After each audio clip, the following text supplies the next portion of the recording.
Why is Amantadine, a flu drug used for Parkinson's? Imagine a medication that started out fighting the flu but ended up helping people with Parkinson's disease manage their symptoms. That's exactly what happened with Amantadine. Originally, scientists developed Amantadine as an antiviral drug to treat influenza A because it could block the virus from replicating. But researchers soon discovered it had effects on the brain that could be useful for neurological conditions.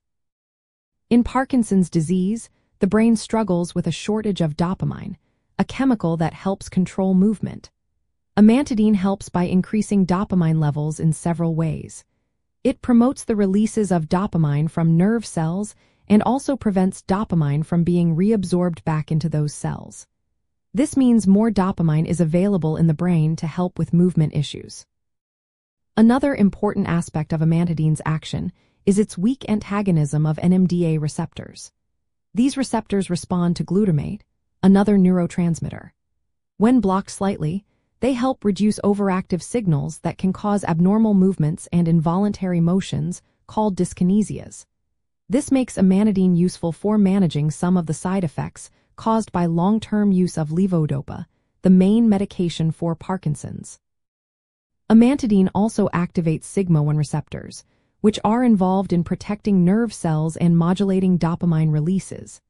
This adds to its ability to improve motor symptoms like tremors and slowness of movement. While it does not have classic anticholinergic effects, it can cause side effects such as dry mouth, urinary retention, and sometimes mental status changes, especially in older adults. Clinically, doctors often prescribe Amantadine to help reduce involuntary movements caused by levodopa, especially in patients who have developed dyskinesias.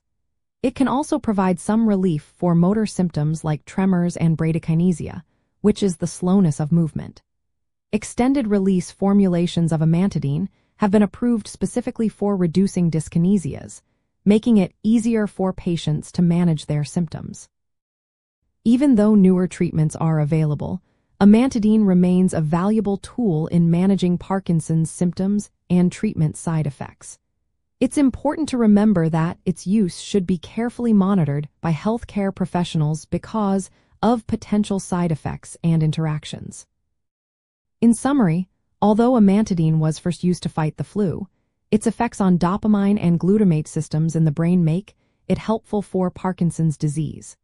Its ability to improve movement and reduce medication-induced involuntary movements shows how drugs can be repurposed based on their pharmacological properties. Always consult a healthcare provider for personalized advice, as each person's response to medication can vary.